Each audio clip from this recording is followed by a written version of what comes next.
Earth had always been a quiet planet in the vastness of space, seemingly small and unremarkable compared to the countless worlds that filled the galaxy. Its blue oceans and green forests made it beautiful from afar, but for most of its history, it had been a planet largely focused on its own survival and development. The people of Earth had learned, over centuries, how to live together in societies, how to cultivate land, how to build cities, and how to communicate and trade with each other. They had grown used to dealing with the challenges of their planet, facing natural disasters, diseases, and wars among themselves. Earth had a long history of conflict, but over time, its people had grown stronger, more clever, and more capable. They had learned to adapt and innovate, to solve problems that sometimes seemed impossible, and to overcome situations that had once threatened to destroy their civilizations. In the larger galactic context, Earth had never been considered a major player. Other planets and civilizations had fleets of thousands of warships, colonies on multiple worlds, and technologies that seemed far beyond what humans had achieved. Many species in the galaxy looked at Earth and thought of it as insignificant, a small blue dot barely able to defend itself, much less project power across space. Earth was often ignored, underestimated, or considered irrelevant. Many humans knew this. It was a point of pride for some and a source of anxiety for others. They knew that if humanity ever wanted to survive in a galaxy full of advanced civilizations, it had to prepare quietly, strategically, and intelligently. Behind the scenes, however, Earth had been preparing for decades. There were those who understood that the world could not rely solely on luck, diplomacy, or the goodwill of neighbors if something catastrophic occurred. Hidden from the eyes of most of the galaxy, Earth had begun building its secret fleet, a collection of warships that were unmatched in their design, power, and technological sophistication. These ships were not just tools of war. They were symbols of Earth's determination and ingenuity. They represented the hard work, the long nights, and the sacrifices of countless scientists, engineers, and strategists who had dedicated their lives to creating something that could defend the planet against threats no one could yet imagine. The fleet was designed with multiple purposes in mind. Some ships were heavily armored, capable of withstanding enormous attacks, while others were fast, agile, and equipped for precision strikes. Each vessel had advanced weapons systems, energy shields, and artificial intelligence capable of analyzing enemy tactics in real time. But perhaps the most remarkable aspect of the fleet was its crew. Every pilot, officer, and technician was carefully selected and trained to handle situations of extreme pressure. They underwent rigorous simulations that tested their problem-solving skills, reflexes, and mental endurance. Many had been trained in multiple fields, from advanced engineering to tactical warfare, ensuring that every member of the crew could contribute to the success of a mission. The existence of the fleet was a secret, even to most of the people of Earth.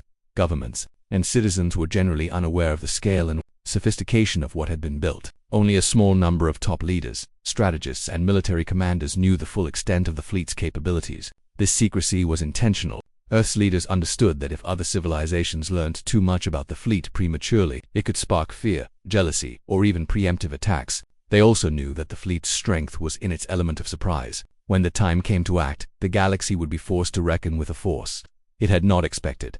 The origins of this fleet were rooted in both caution and ambition. Over the decades, Earth had observed the rise and fall of civilizations across space. It had studied conflicts where planets were destroyed, entire species wiped out, and societies enslaved. Humans knew that survival in such a universe required more than diplomacy. It required preparation, foresight, and sometimes the willingness to act decisively. Scientists and engineers had worked tirelessly, creating propulsion systems that could travel vast distances quickly, weapons that could strike with pinpoint accuracy, and defensive shields that could protect entire cities from bombardment. They had incorporated lessons learned from historical battles, simulations, and even data gathered from observing other species' military engagements. Every ship, every system, every weapon had a purpose and had been tested extensively before being deployed.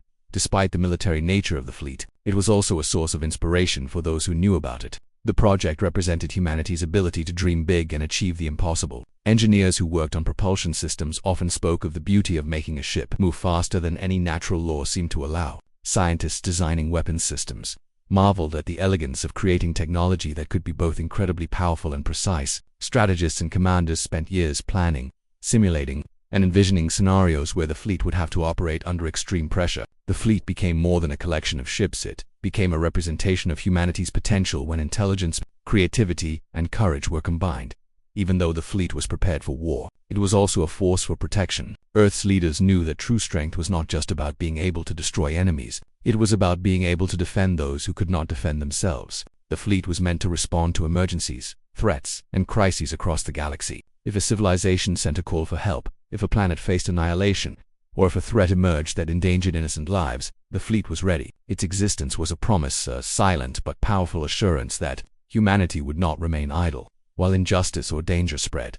The crew members were aware of the weight of their responsibility. They trained day and night, often pushing themselves beyond the limits of physical endurance. Their lives were dedicated to mastering every system aboard their ships, from navigation and communications to weapons control and emergency response. Many had sacrificed personal ambitions and relationships to serve aboard the fleet, knowing that their work could mean the difference between survival and destruction, not just for Earth, but for others in the galaxy. They learned to trust each other implicitly, because in the chaos of battle, every decision, every maneuver, and every split-second choice could have life or death consequences.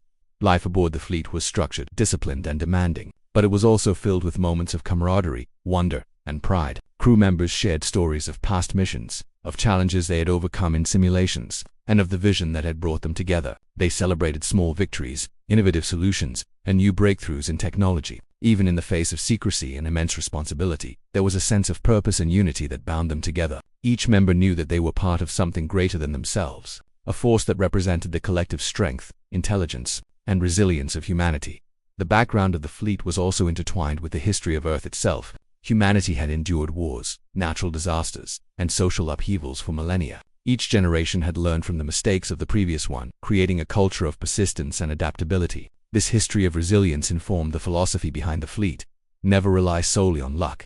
Never underestimate threats, and always prepare for the unexpected. The fleet's creation was a culmination of centuries of learning, technological advancement, and strategic thinking, a manifestation of Earth's determination to survive and thrive in a dangerous universe. In addition to its technical sophistication, the fleet had an element of elegance and artistry. The design of each ship reflected not just functionality but also the aesthetic sensibilities of human engineers. Smooth lines, efficient layouts, and advanced control systems made each vessel a marvel of engineering. Pilots often spoke of the feeling of navigating their ships as though they were extensions of their own bodies. The hum of engines and the glow of energy systems creating an almost poetic connection between human and machine. This combination of practicality, beauty, and power made the fleet unique in the galaxy, something that other civilizations would come to respect and fear when it revealed itself. The secrecy surrounding the fleet also meant that Earth could act without warning when the time came. No enemy could anticipate the tactics, the technology, or the coordination that the fleet could deploy. The element of surprise was a strategic advantage built into every aspect of its design,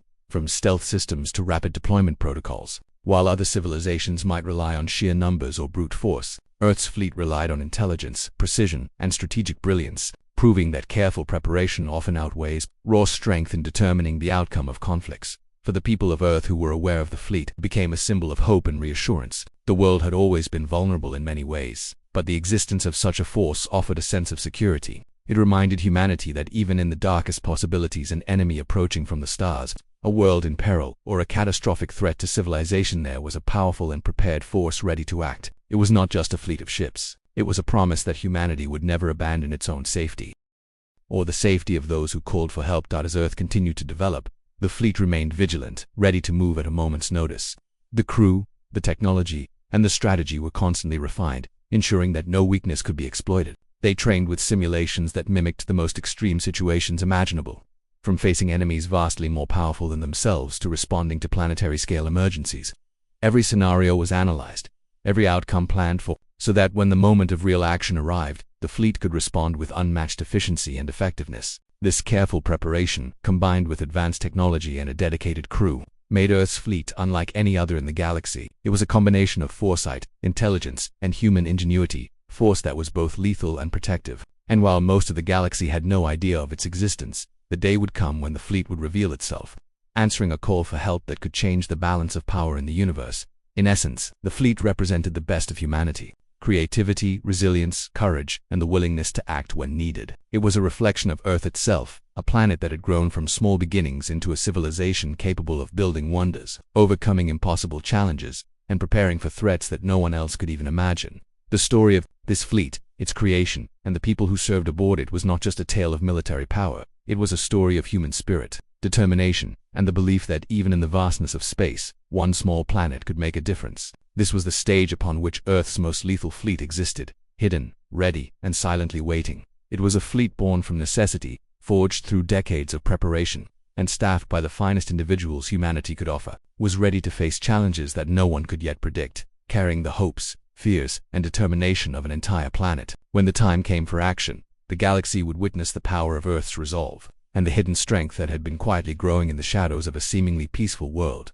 The early situation of this story began quietly, almost unnoticed by the majority of people on Earth. While the planet had its everyday problems, governments managing resources, people going about their lives, and the constant hum of technological development, there was another world beyond the skies, hidden among the stars, experiencing chaos unlike anything humans had faced. Far away, in a distant solar system, a planet faced an emergency so severe that it sent out a call for help, a distress signal that would eventually reach the edges of Earth's secret monitoring systems. This SOS was not ordinary. It carried a sense of panic, urgency, and desperation that could be felt even across the vast emptiness of space. The signal itself was fragmented, sometimes broken by cosmic interference, sometimes by attacks from unknown forces. Yet, its message was clear. The planet was under siege, its population facing annihilation from a technologically superior enemy. The inhabitants of this world had tried to defend themselves, but every effort had failed.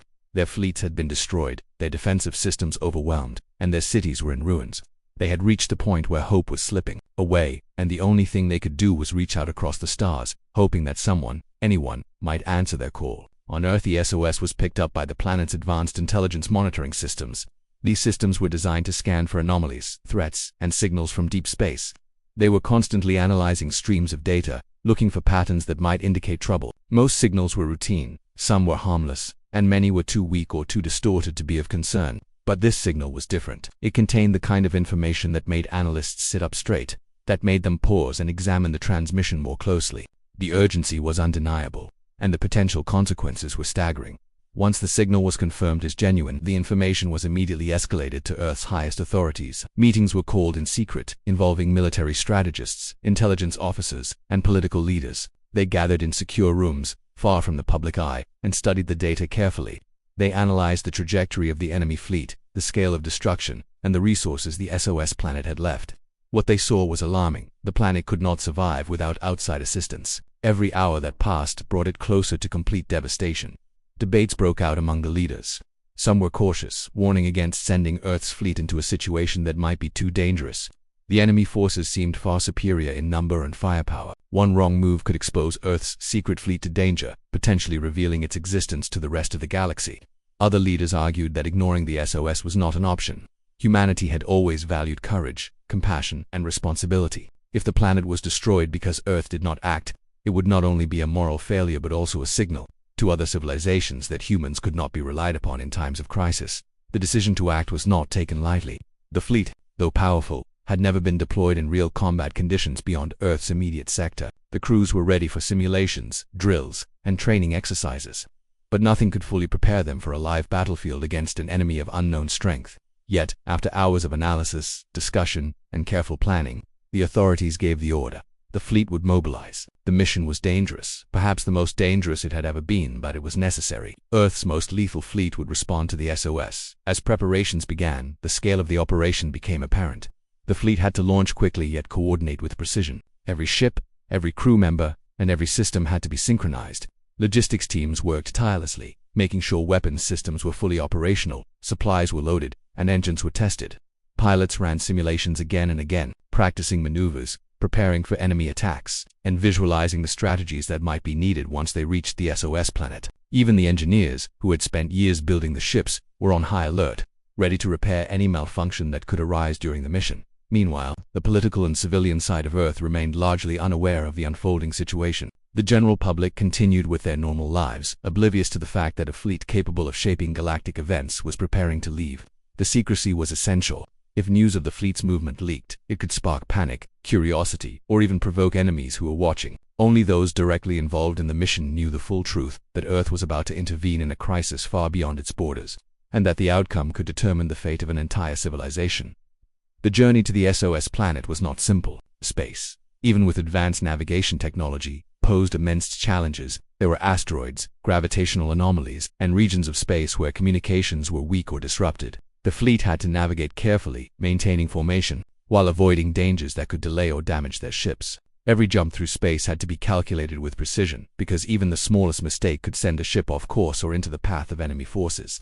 The crew members, though trained, felt the pressure of responsibility. They knew that the lives of billions, both on their planet and on the SOS world, depended on their skill, discipline, and courage. Along the way, the fleet began to gather intelligence on the enemy.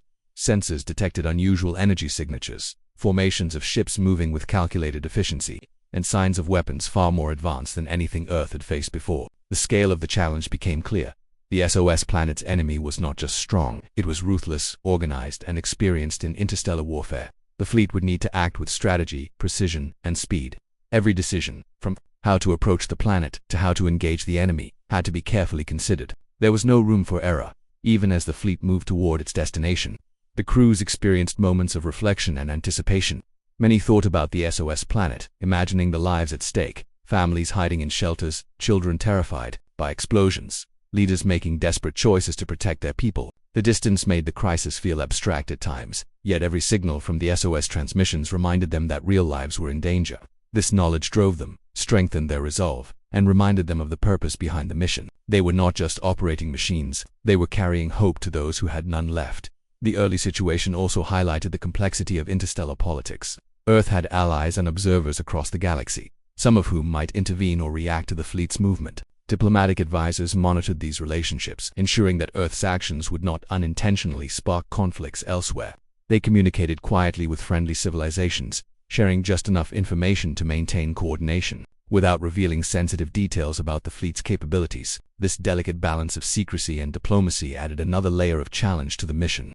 As the fleet approached the outskirts of the SOS planet's system, tension among the crew and commanders grew. They were now entering unknown territory, where the enemy could strike at any moment. Communication systems were tested constantly, and sensors scanned for any hint of ambush or trap. The anticipation was palpable, but the fleet moved steadily, relying on training, technology, and teamwork to maintain confidence. Every ship maintained its position, every officer monitored their instruments, and every pilot prepared for the first confrontation.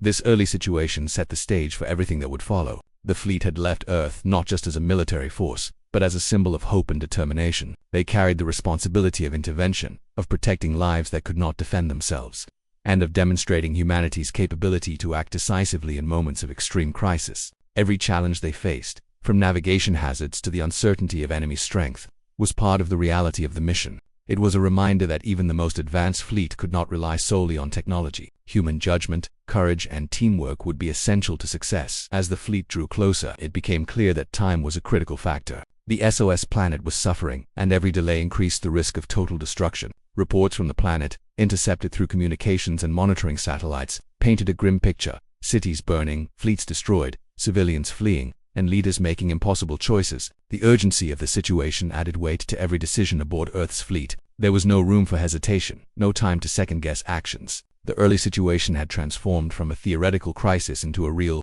immediate threat that demanded attention, skill, and unwavering determination. Throughout this phase, the fleet operated as a single, unified entity. Ships moved in formation, weapon systems were calibrated, and crews coordinated through constant communication. Every individual understood their role and the importance of the collective effort. The early situation was not just about preparing for battle, it was about establishing cohesion, trust, and readiness. Without this foundation, any engagement with the enemy could become chaotic and disastrous. By the time they reached the SOS planet, the fleet had already proven its ability to function under pressure, demonstrating that preparation, discipline, and teamwork could turn a daunting challenge into a manageable and achievable mission. The SOS planet itself, though distant, had become the central focus of Earth's attention. Its plight reminded the fleet and its commanders of why they existed: to protect, to act, and to intervene when others could not. The early situation was a test of resolve, a prelude to the challenges that lay ahead. It demanded every ounce of skill, every strategy learned through years of training, and every decision made with precision and care. It was a stage where courage and preparation would meet opportunity, and where the fleet's actions could determine the fate of an entire civilization. The early situation was more than just the beginning of a mission. It was the moment when Earth's most lethal fleet transitioned from preparation to action, from potential to reality. It tested the readiness of the crews, the coordination of the ships, and the ability of humans to face challenges beyond their world. The SOS signal had initiated a journey, not just across space, but toward a confrontation that would define the fleet's legacy. It was a moment of tension, responsibility, and hope, the calm before the storm that would soon erupt in full force. Every aspect of this early situation, from the detection of the SOS to the careful mobilization of the fleet, highlighted the complexity, danger, and moral responsibility of intervening in a galactic crisis. It was a phase that demanded intelligence, courage, and unity. and as the fleet continued its journey toward the SOS planet, it carried with it the knowledge that what lay ahead would challenge every skill, every training exercise, and every ounce of human determination. This was the stage upon which the story of Earth's intervention truly began, setting the foundation for the conflicts, decisions, and heroism that were about to unfold.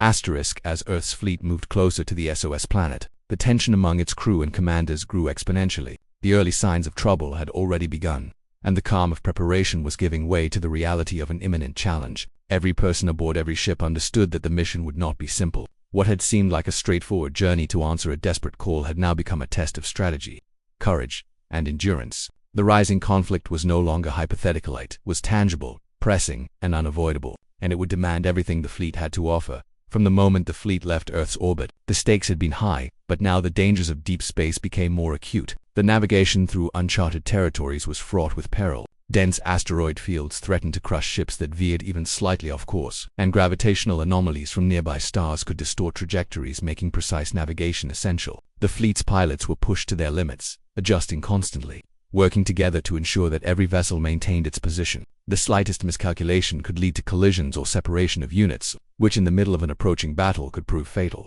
Even routine maneuvers became exercises in intense concentration, with every crew member aware that a minor error could have catastrophic consequences. As the fleet advanced, the enemy's presence became increasingly apparent. Sensors picked up faint energy signatures and movements that suggested scouting vessels were already monitoring the SOS planet and possibly anticipating reinforcements. The enemy was not idle. Their intelligence systems were advanced, and it seemed they had some awareness that Earth's forces might intervene, although the exact scale of the fleet was unknown to them. This created a dangerous cat-and-mouse scenario where the fleet had to approach carefully, avoiding detection while also trying to gather information about enemy strength, disposition, and capabilities. The balance between stealth and speed became critical. Moving too quickly could alert the enemy, but moving too slowly could mean arriving too late to save the planet.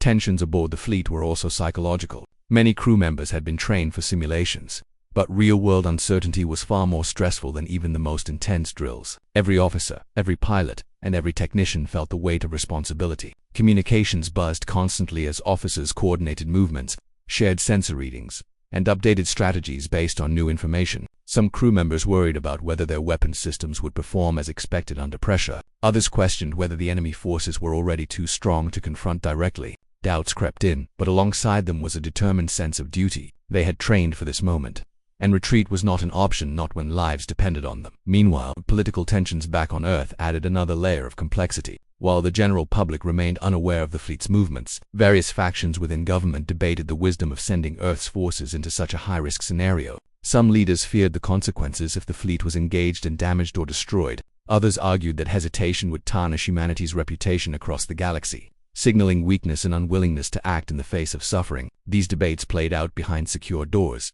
but their implications were felt aboard the fleet. Commanders knew that the mission carried both moral and political weight. Success would elevate humanity's standing, but failure could have devastating repercussions not just for the SOS planet, but for Earth itself. Asterisk, as the fleet approached the enemy's territory, skirmishes began to occur. Small groups of enemy ships attempted to probe the fleet's formation, testing its responses and trying to exploit weaknesses. These were minor confrontations, but they provided crucial insights into enemy tactics. Pilots had to react with precision, coordinating with each other to intercept and neutralize threats while avoiding unnecessary exposure. Each encounter was a delicate dance of strategy and skill, a practice in real-time adaptation. Even minor mistakes could result in the loss of a ship or the compromise of the fleet's position. Raising the stakes with every passing moment, technology became both a tool and a challenge. Sensors, shields, and weapon systems were pushed to their maximum efficiency, and every crew member needed to understand not just their own role but how their actions affected the fleet as a whole. Engineers worked tirelessly in real time, monitoring power outputs, repairing malfunctions, and ensuring that the complex systems functioned smoothly despite the stress of the mission. Communication systems relayed critical information across vast distances between ships, allowing coordinated strategies to be implemented almost instantaneously. Every success and failure in these technological efforts contributed directly to the fleet's ability to survive and succeed. The enemy was also learning. Each skirmish revealed their capacity to adapt, analyze, and counter Earth's tactics. They were intelligent, ruthless, and experienced in warfare across multiple star systems. They launched coordinated attacks, tested defensive strategies, and forced the fleet to continually adjust. The rising conflict was no longer a distant threat. It was a series of immediate challenges requiring both tactical brilliance and personal bravery. Crew members were often required to make split-second decisions, relying on their training and instincts to protect both themselves and their fellow crew. Mistakes were costly, but hesitation could be even worse. As the fleet neared the SOS planet, it became clear that the situation on the ground was worsening rapidly. Reports intercepted from the planet painted a dire picture: cities under bombardment, defensive installations collapsing, and civilian populations fleeing in terror. The enemy's superiority in numbers and firepower was undeniable, and the urgency of the mission escalated. The fleet could no longer afford caution alone. They had to prepare for full engagement. Commanders began planning precise maneuvers, contingency strategies, and coordinated attacks that would maximize their strengths and exploit any weaknesses in the enemy's formation. Every plan was scrutinized, refined, and prepared for multiple potential outcomes. But the uncertainty of battle meant that improvisation would likely be necessary. Morale among the crew was tested continuously. Fatigue, stress, and fear were natural reactions to the mounting tension. Some struggled to maintain focus, while others excelled under pressure, inspiring their comrades with courage and decisiveness. Leaders worked to ensure that crews remained motivated, aware of the stakes, and confident in their training. The rising conflict demanded not just skill, but psychological resilience. Mental strength became as important as technical expertise, because a single lapse in judgment could have consequences far beyond a single ship. Training simulations had prepared the fleet for many scenarios, but real combat introduced variables that could never be fully predicted. Cosmic phenomena, unexpected enemy maneuvers, and the emotional weight of facing a real threat combined to create an environment of constant adaptation. The crew learned quickly that theoretical knowledge alone was insufficient. Success required creativity, intuition, and trust in each other. Collaboration became the defining factor in navigating the escalating dangers, with pilots, engineers, and commanders working seamlessly to maintain cohesion and effectiveness. Communication with the SOS planet, though intermittent, added both motivation and pressure. The desperate messages from the inhabitants conveyed both hope and fear. They reminded the fleet of why the mission was critical, but they also highlighted the urgency and gravity of the situation. Every delay, every challenge faced by the fleet, had direct consequences for the lives below. The human aspect of the rising conflict, knowing that real people were depending on them, intensified the determination and resolve of the crews. It was no longer a mission of strategy alone. It was a race against time to prevent catastrophe. The rising conflict also revealed the depth of the enemy's strategy. They had anticipated potential interventions and had prepared traps, ambushes, and feints designed to test Earth's fleet. These maneuvers forced the fleet to constantly adjust, making real-time assessments of risk, opportunity, and the likely intentions of the enemy. Every encounter provided new data, and commanders relied on both technology and instinct to interpret these signals. The fleet had to balance aggression with caution, knowing that overcommitment could lead to disaster while underestimation could result in failure to save the planet. As the fleet approached the planet's orbit, logistical challenges added another layer to the conflict. Ships needed fuel, energy levels had to be managed, and weapon systems required constant calibration. Engineers and technicians worked around the clock, often under intense pressure, to ensure that no system failed at the critical moment. Every success in maintaining operational efficiency reinforced the fleet's capabilities, while any failure could jeopardize the entire mission. This combination of strategic, technical, and human challenges made the rising conflict multidimensional. A true test of the fleet's readiness and resilience. Leadership played a crucial role in navigating this phase. Commanders had to make decisions quickly, often with incomplete information, balancing the risks and rewards of various strategies. Their ability to inspire confidence, maintain order, and anticipate enemy moves was tested repeatedly. Crew members looked to their leaders for guidance, reassurance, and decisive action. Every choice had implications, and the rising conflict highlighted the importance of experience, foresight, and the capacity to remain calm under pressure. The psychological impact of approaching a world in crisis also became evident. Crew members imagined the scenes they would encounter: cities under siege, fleeing civilians, and the tangible destruction caused by the enemy. This visualization, while emotionally taxing, strengthened their determination to succeed. They understood that their actions would have immediate consequences, and this knowledge fueled both their courage and their commitment to the mission. The fleet's technology and training were crucial, but the rising conflict emphasized that no amount of preparation could fully eliminate uncertainty. Each step forward introduced new variables, requiring adaptation, flexibility, and collaboration. The complexity of space warfare meant that the fleet had to be constantly alert, analyzing every signal, every movement, and every anomaly to anticipate threats and seize opportunities. Success depended on the integration of human skill, technological advantage, and strategic thinking. By the time the fleet reached the outskirts of the SOS planet's system, the rising conflict had reached a critical point. Skirmishes had intensified, intelligence on the enemy was incomplete, and the stakes were higher than ever. The fleet was now facing the real possibility of combat on a scale that would test every aspect of its capabilities. The tension, stress, and urgency that had been building throughout the journey now reached a crescendo, preparing the stage for the full confrontation that would define the mission. This phase of rising conflict was not just a precursor to battle. It was a period of intense preparation, adaptation, and testing of both human and technological limits. Every decision, every maneuver, and every communication carried weight. The fleet had to balance caution with boldness, strategy with improvisation, and technical precision with human intuition. The rising conflict demonstrated that even the most advanced fleet required unity, courage, and determination to succeed in the face of overwhelming challenges. Asterisk, as the fleet positioned itself near the planet, the reality of what lay ahead became clear. The enemy was organized, experienced, and relentless, and the fate of the SOS planet hung in the balance. The rising conflict had transformed from a series of challenges into a high-stakes struggle, demanding every ounce of preparation, skill, and courage that Earth's most lethal fleet possessed. The stage was set, the tension was palpable, and the moment of confrontation was approaching. The actions taken in this phase would determine not only the outcome of the mission, but also the survival of countless lives. Asterisk, as Earth's fleet drew closer to the SOS planet, the situation escalated to a point where preparation and anticipation were no longer enough. The fleets of the enemy, far larger and more experienced than expected, appeared almost instantly, as if waiting for them at the edge of the system. The calm tension that had guided the fleet so far evaporated, replaced by a thick, heavy sense of danger. Every sensor, every radar, and every monitoring system aboard Earth's ships was overloaded with signals. The fleet had entered hostile space, and it became clear that what had been planned as a precise intervention would now be a full-scale confrontation. This was the breaking point, the moment where theory met reality, and the full challenge of the mission came crashing down on every officer, pilot, and crew member. From the first moments of engagement, the fleet was tested beyond its limits. Enemy ships, numbering in great hundreds, surrounded the SOS planet, creating a blockade designed to prevent any external help. Their firepower was overwhelming. Energy beams scorched the emptiness of space, and the explosions of destroyed vessels lit up the darkness like bursts of artificial lightning. The fleet's sensors detected sophisticated weapon systems that Earth's engineers had never encountered before. Some ships fired weapons capable of disabling shields temporarily, while others used maneuvering drones to infiltrate formations, disrupt coordination, and sow chaos among the fleet. The challenge was immediate, brutal, and relentless. Asterisk, the fleet's command structure was put under immense strain. Communication lines buzzed constantly with orders, alerts, and warnings. Commanders needed to make split-second decisions that could save or destroy entire squadrons. Every pilot was expected to perform flawlessly, anticipating enemy movements, adjusting their tactics on the fly, and responding to unexpected attacks. Engineers were working furiously to maintain shields, repair systems, and manage energy distribution, knowing that even a minor failure could result in disaster. The breaking point tested not only technical skill but the mental endurance and courage of everyone aboard.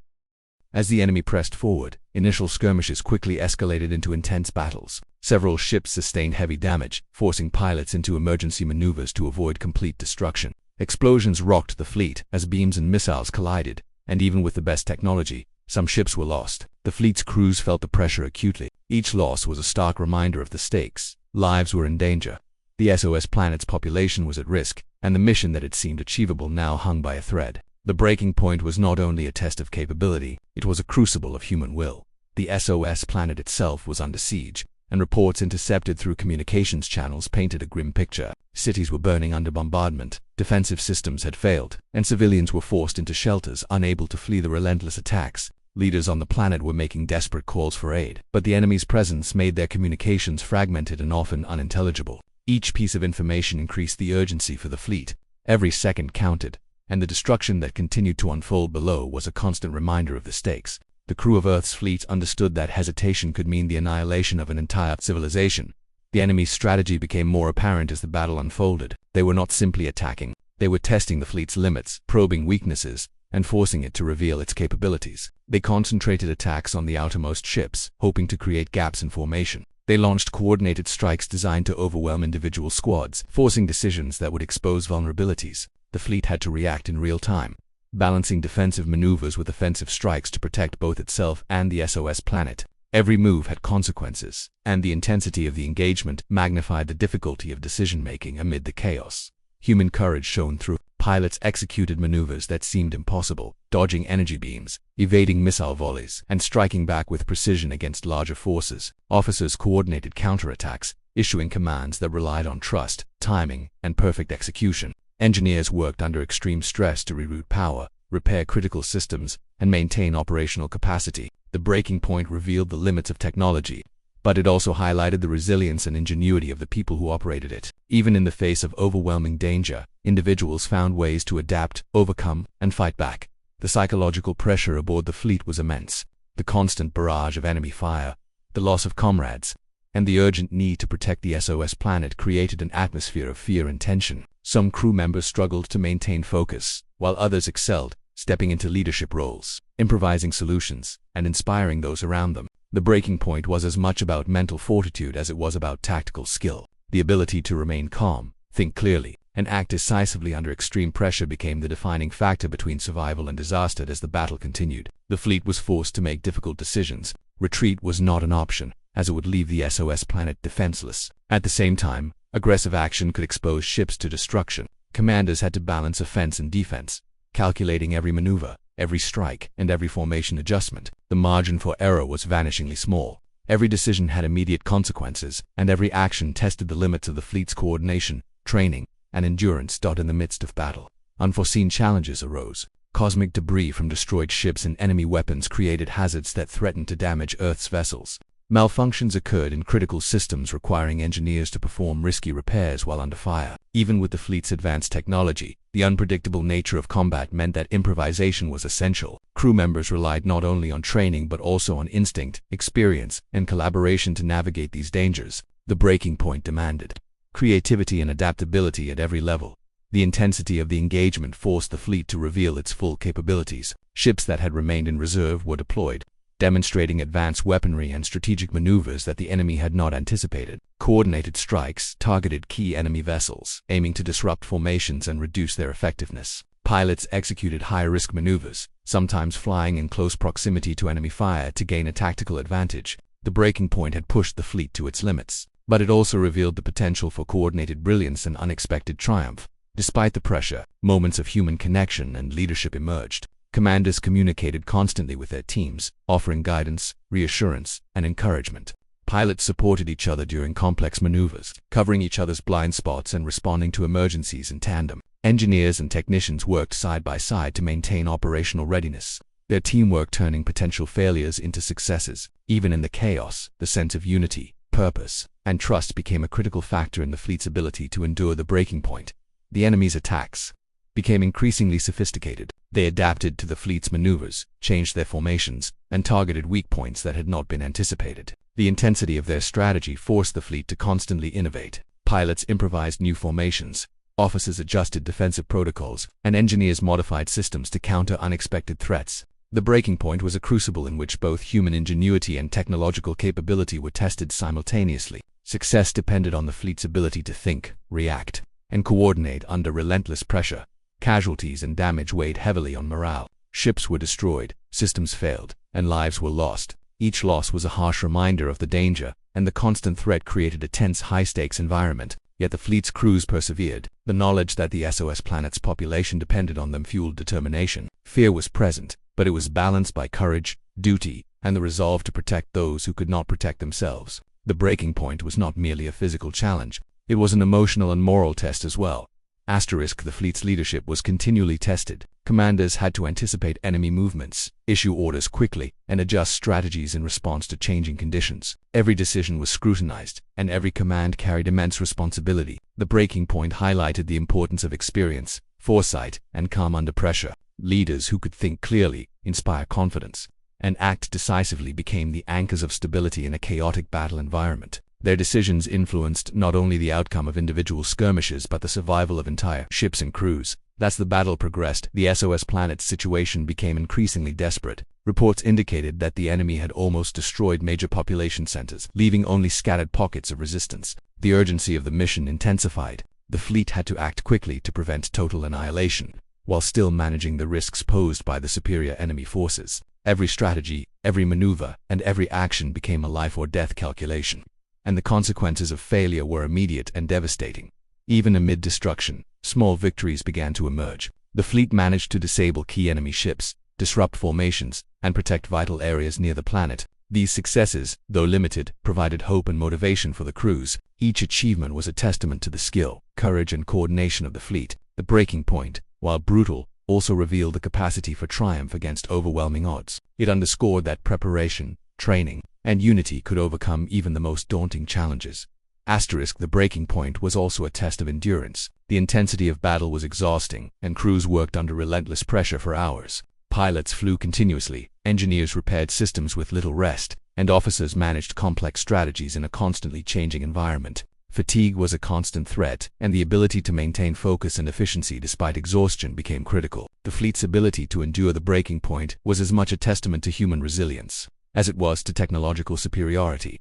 Finally, as the fleet continued to engage the enemy, it became clear that this phase of breaking point was a true test of readiness. The intensity, complexity, and danger forced every individual to perform at the highest level. Mistakes could not be afforded, hesitation could be fatal, and courage was essential. Yet, through skill, coordination, and determination, the fleet began to demonstrate its potential to not only survive but also to influence the battle in meaningful ways. The breaking point was the moment when theory, preparation, and courage collided with reality, setting the stage for the next phase of the mission, the moment when decisive action would determine the fate of the SOS planet.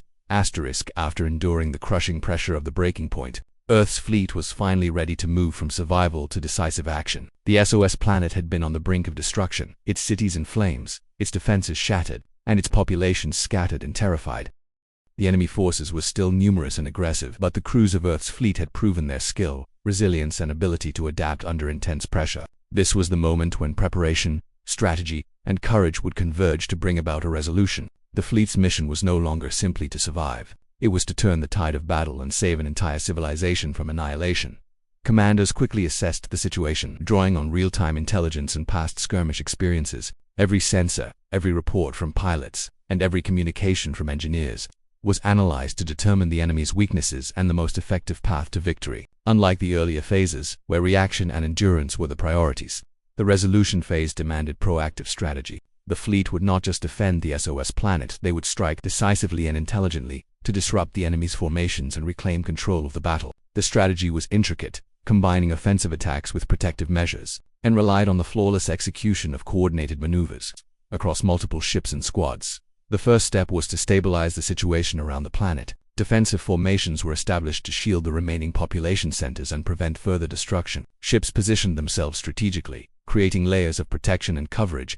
Advanced shields were deployed at maximum strength, absorbing incoming fire and ensuring that civilians below had some degree of safety. Pilots patrolled the skies, intercepting enemy attacks before they could reach critical areas. The fleet's presence alone began to alter the enemy's calculations, forcing them to reconsider their attacks and adapt to an opponent capable of both defensive and offensive precision. With a defensive perimeter established, the fleet shifted focus to counterattacks. Using the intelligence gathered during previous skirmishes, commanders identified key enemy vessels and installations that, if neutralized, could disrupt the enemy's overall strategy. Strikes were coordinated with precision, combining long-range attacks, maneuvering tactics, and electronic warfare to disable weapon systems and communication lines. The fleet's technology, previously tested to its limits, now demonstrated its full power and efficiency. Shields absorbed massive energy beams, weapon systems delivered pinpoint accuracy, and AI-assisted targeting ensured that every attack had maximum impact. The enemy, previously confident in their superiority, began to experience confusion and disruption.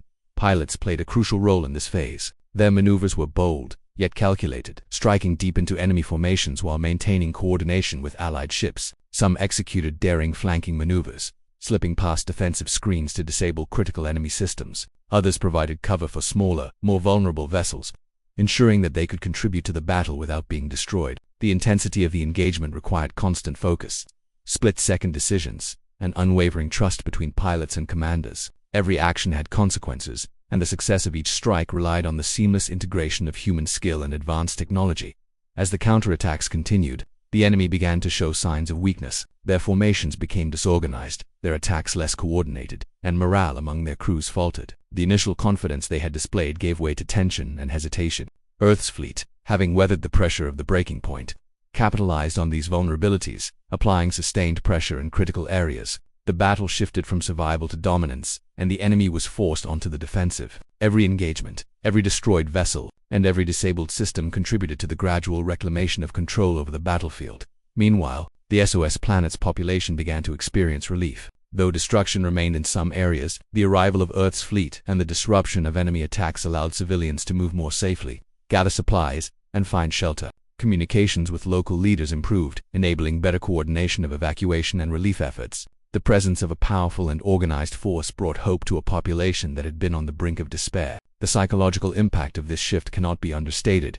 Hope and morale among the planet's inhabitants became tangible, supporting both their survival and the overall success of the mission. The fleet's engineers and technicians continued to play a vital role in the resolution phase. They worked tirelessly to maintain operational efficiency, repair damage sustained in the breaking point, and optimize systems for maximum performance during the counterattacks. Every repaired shield, recalibrated weapon, and optimized navigation system contributed directly to the fleet's effectiveness. These behind-the-scenes efforts, though less visible, were critical to the success of the mission. Without their skill and dedication, the fleet's ability to execute precise maneuvers and sustained attacks would have been severely compromised. Coordination among different divisions of the fleet was crucial. Squadrons had to synchronize attacks, defensive positions, and tactical shifts across vast distances in space. Any lapse in timing could expose weaknesses or leave critical areas undefended. Advanced communication systems, aided by AI, allowed near-instantaneous coordination, ensuring that every ship acted in harmony with the larger strategy. The resolution phase was as much about organizational brilliance as it was about technological or individual skill. The fleet operated as a unified organism, each part supporting the others to achieve a common goal: the salvation of the SOS planet. The enemy, now under sustained pressure, attempted desperate measures. They launched coordinated strikes targeting the fleet's command vessels, hoping to disrupt leadership and cause confusion. They deployed swarms of drones to interfere with sensors and shields. They attempted to manipulate the terrain of space, using gravitational anomalies and debris from destroyed ships to create hazards. Each of these moves was anticipated and countered through a combination of strategy, foresight, and adaptability. Earth's fleet remained composed, responding with precision to each threat while maintaining focus on the larger objective. As the battle reached its climax, decisive actions turned the tide definitively in favor of the fleet. Key enemy vessels were disabled or destroyed, their formations broken, and their command structures disrupted. The remaining enemy forces, realizing that defeat was inevitable, began to retreat or surrender. Earth's fleet, having demonstrated both overwhelming capability and strategic mastery, maintained control of the battlefield and secured the SOS planet's safety. The resolution was not instantaneous. It was achieved through a combination of preparation, skill, courage, and relentless determination. Throughout this phase, the human element remained central. Pilots, engineers, and officers relied not only on technology but on their own intuition, experience, and decision-making abilities. The courage to take calculated risks, the foresight to anticipate enemy reactions, and the resilience to endure sustained pressure were all critical to achieving success. Technology alone could not have ensured victory. It was the combination of human skill, coordination, and determination that brought the resolution to fruition. The aftermath of the counterattacks allowed Earth's fleet to begin stabilizing the region around the SOS planet. Defensive systems were reinforced, and remaining enemy forces were monitored to prevent a resurgence. The fleet coordinated with the planet's leaders to assess damage, restore essential infrastructure, and provide immediate assistance to civilians. The initial phase of relief was challenging but necessary, ensuring that the planet's population could begin to recover from the devastation they had endured. The resolution phase also highlighted the importance of moral responsibility. The fleet's actions were guided not just by strategic objectives but by a commitment to protecting innocent lives. Every decision, from defensive positioning to offensive strikes, considered the potential impact on the planet's civilians. This ethical dimension of the mission reinforced the fleet's role not merely as a military force, but as a protector and a symbol of hope. The resolution was therefore both tactical and moral, demonstrating that humanity's strengths lay in its ability to act decisively while upholding the values it cherished. Communication with the SOS planet improved significantly as the immediate threat receded. Leaders and citizens expressed gratitude, relief, and renewed hope. The fleet's presence provided reassurance that further attacks could be countered, and that Earth's support would continue until stability was restored. This exchange reinforced a sense of interstellar solidarity and highlighted the impact of decisive intervention. The resolution was not just about defeating the enemy, it was about restoring hope, security, and a sense of possibility for a civilization that had faced near total annihilation. The successful resolution also had a profound effect on Earth's fleet itself. Crews experienced a mixture of relief, pride, and reflection. The breaking point had tested them to the limits of skill, endurance, and courage. The counterattacks and stabilization demonstrated their capability to act decisively under extreme pressure. Lessons learned during this phase would inform future strategies, training, and technological development. The experience strengthened the cohesion of the fleet, deepened trust among crews, and reinforced confidence in humanity's ability to project power and protect lives beyond its own planet. The resolution also marked a turning point in the relationship between Earth and other civilizations. The successful intervention demonstrated that humanity could act decisively in times of crisis, combining strategic brilliance, technological superiority, and moral responsibility. News of the fleet's actions, shared carefully through secure channels, enhanced Earth's reputation across the galaxy. It sent a clear message. While Earth had often been underestimated, it was a force capable of protecting allies and challenging formidable enemies when necessary. The resolution phase thus had consequences not only for the SOS planet, but also for humanity's place in the wider cosmos. The fleet had faced overwhelming odds, navigated extreme danger, and confronted moral and strategic challenges. Yet it emerged successful. The SOS planet had been saved, the enemy had been defeated or driven back, and the people who had once been on the brink of destruction could begin to rebuild their lives. The resolution was complete in both tactical and human terms, demonstrating the full capability of Earth's most lethal fleet and the courage of the individuals who served aboard it. Through this phase, the story emphasized that true resolution requires not just victory, but restoration, protection, and the careful balance of strategy, morality, and human ingenuity. Earth's fleet achieved this balance, securing the SOS planet, ensuring the safety of its people, and establishing a legacy of courage and capability that would resonate across the galaxy. The resolution phase transformed a dire crisis into a story of hope, triumph, and the enduring strength of human determination in the face of overwhelming adversity. After the fierce battles and the decisive resolution, the SOS planet finally experienced a period of calm. Though it was a calm tinged with the weight of recent destruction, the war had left scars, both visible and invisible. Cities that had once been bustling with life were reduced to rubble, and entire communities had been displaced or destroyed. The people, though relieved to have survived, were confronted with the reality of rebuilding their lives from the remnants of chaos. The atmosphere was heavy with grief, hope, and determination, as those who had lived through the crisis began to comprehend the full scale of what had occurred. Earth's fleet, having accomplished its mission, remained in orbit for a time, assisting with stabilization and recovery efforts. Crew members who had been through the breaking point in the resolution felt a mixture of relief and exhaustion. They had faced unimaginable challenges, navigated extreme danger, and performed with skill and courage under pressure. Yet now, as the immediate threat had passed, they had the opportunity to reflect on what had been achieved. The victory was not just tactical, it was deeply human, a testament to resilience, unity, and the capacity to act decisively in the face of overwhelming odds. The first priority was the safety and well-being of the SOS planet's population. Rescue operations were organized to retrieve civilians trapped in damaged areas. Ships were deployed to transport the wounded, deliver supplies, and establish communication with local leaders. Medical teams worked tirelessly, treating injuries sustained both during the initial attack and the subsequent chaos. Food, water, and essential resources were distributed to ensure survival in the immediate aftermath. These efforts, though logistical in nature, were critical in restoring confidence and providing the inhabitants with a tangible sense of security. For many, the sight of Earth's fleet offering direct assistance was a profound reassurance, proof that help had arrived when it seemed most impossible. Rebuilding infrastructure became a central concern. Entire neighborhoods had been destroyed, roads were impassable, and energy and water systems had been compromised. Engineers from Earth worked alongside local technicians, sharing knowledge, tools, and technology to repair essential facilities. Communication networks were restored, enabling governments and emergency services to coordinate effectively. Power grids were repaired or replaced, allowing essential services to resume. Every effort made during this period contributed to the gradual restoration of normalcy, though it was clear that the process would take time, patience, and collective effort.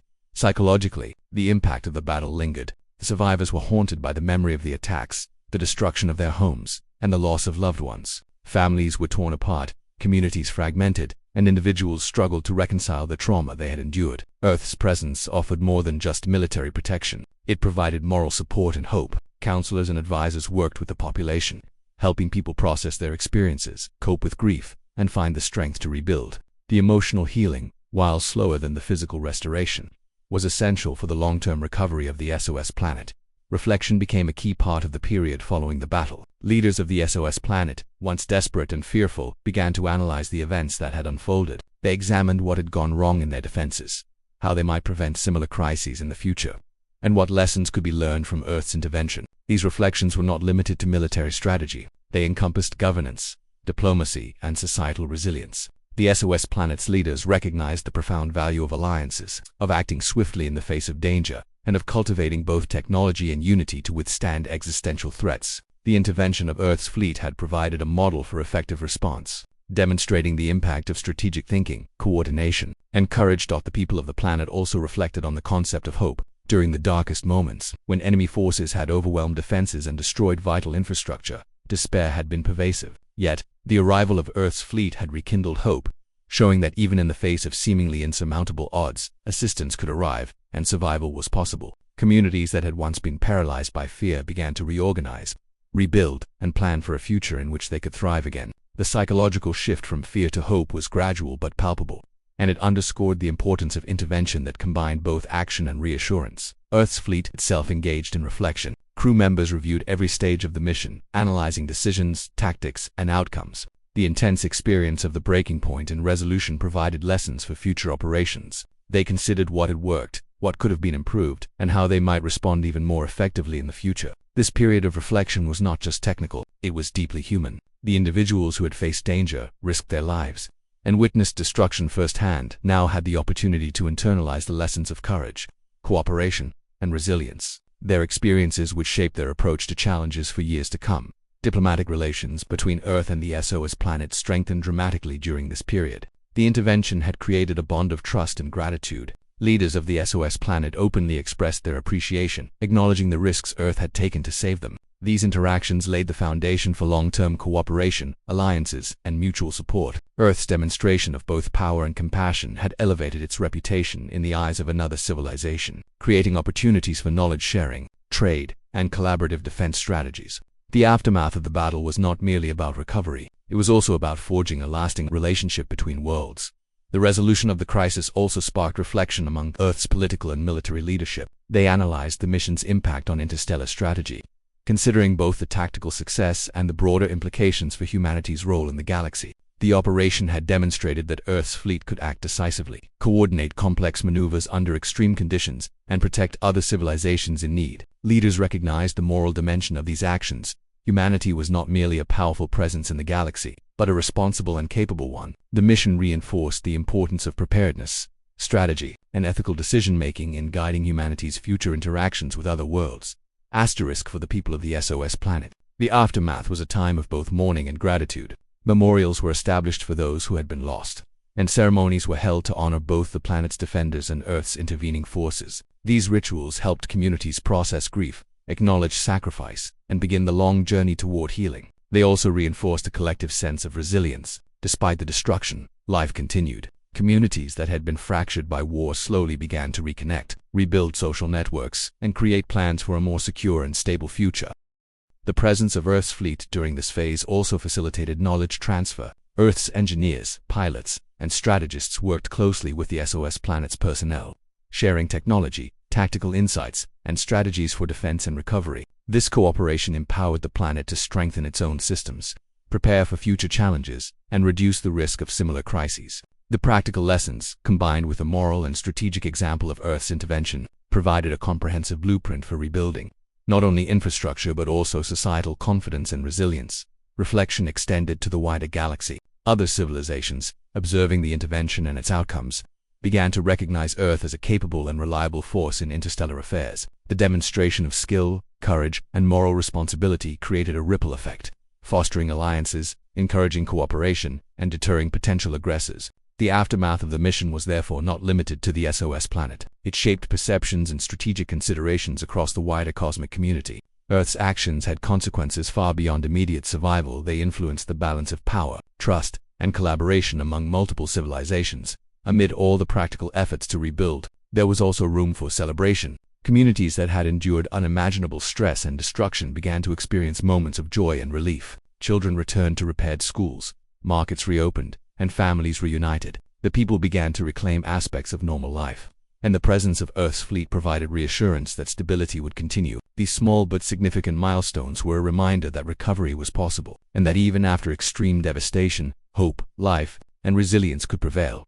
The fleet's return to Earth was marked by reflection and quiet pride. Crew members had faced intense danger, witnessed destruction, and contributed to the salvation of an entire civilization. Their experiences reinforced the lessons learned during the mission: the importance of preparation, the power of unity, the necessity of courage, and the value of moral responsibility. Each individual carried the memory of both the struggle and the triumph, knowing that their actions had tangible consequences for millions of lives. The aftermath was not just about what had been saved, but also about the growth, understanding, and resilience developed through the experience. The SOS planet itself began long-term reconstruction efforts, guided by the lessons learned during the crisis. City planning, defense systems, and infrastructure were redesigned to be more resilient against future threats. Social programs and psychological support systems were strengthened, ensuring that the population could recover emotionally as well as physically. The cooperation between Earth and the planet's leaders established a framework for future collaboration, ensuring that knowledge, technology, and strategic expertise would continue to support the planet's development. Survival, recovery, and understanding. The SOS planet had been saved, but the work did not end with victory. Recovery required effort, planning, and the application of lessons learned under extreme conditions. Reflection allowed both the SOS planet and Earth's fleet to internalize these lessons, strengthening their capacity to respond to future challenges. Courage, skill, and moral responsibility had been tested and proven, creating a foundation for resilience, cooperation, and hope. The battle, the intervention, and the recovery demonstrated that life, no matter how threatened, could endure when guided by courage, strategy, and ethical responsibility. The SOS planet had survived not by chance but through deliberate action, unity, and the willingness of individuals to face danger for the sake of others.